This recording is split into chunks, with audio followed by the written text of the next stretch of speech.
गोविंद नाम लेकर तब प्राण तन से निकले।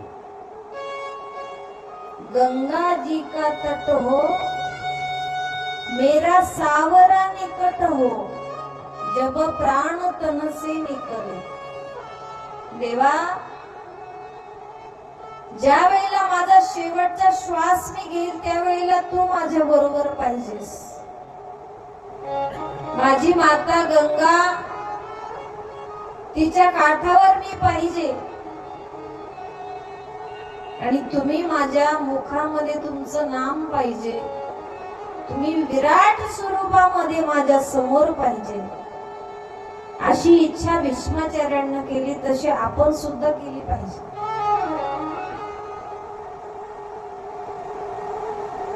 अंतकाळी ज्याच्या नाम आले मुखा, तुका म्हणे सुखा पार नाही।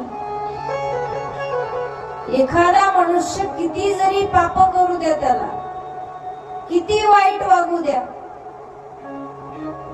पण शेवटच्या श्वासाला जर त्याला चुकून जरी देवाचं नाव आलं तरी सुद्धा त्याचा उद्धार होतो, तो स्वर्गाला जातो।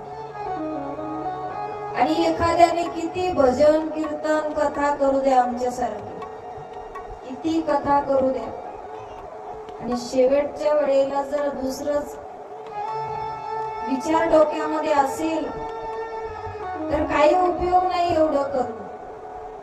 माझे साधू संत सांगून गेले की शेवटचा क्षण ज्याने जपला तो मुक्त झाला। तुम्हाला समजेल असं समजावून सांगते कसं आहे क्षणाचं महत्व। 4 माणसं फोटो काढायला गेले, 4 महिला फोटो काढायला गेल्या, स्टुडिओ मध्ये गेल्या, फोटोग्राफरला म्हणू लागल्या, भाऊ आम्हाला फोटो काढायचा, आमचा ग्रुपचा फोटो काढायचा। सुंदर मेकअप केला त्यांनी, सुंदर तयारी केली, दिवसभर मेकअप मध्ये महिला दिवसभर मेकअप केला।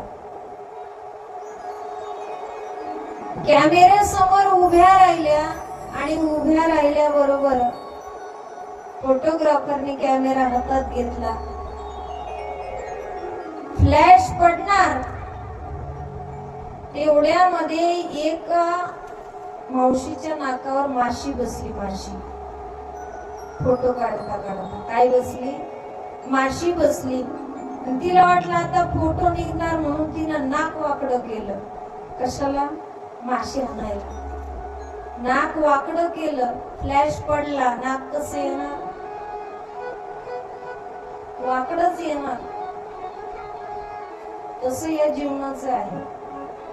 किती तयारी करा, किती मेकअप करा, किती चांगलं कार्य करा, पण शेवटचा फ्लॅश, शेवटचा क्षण, त्या वेळेला जर देवाचं नाम आपल्या मुखामध्ये आलं नाही तर वाकडच होणार,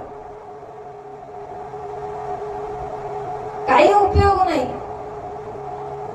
म्हणून क्षणाक्षणाला देवाचं ध्यान केलं पाहिजे, क्षणाक्षणाला देवाचं भजन केलं पाहिजे। हा क्षण खूप महत्वाचा आहे। माझे साधू संत असे सुद्धा सांगू शकत होते, वर्षोनवर्षी करावा विचार, तासोन तासी करावा विचार, असं म्हणू शकत होते, पण क्षणाला का सांगितलं?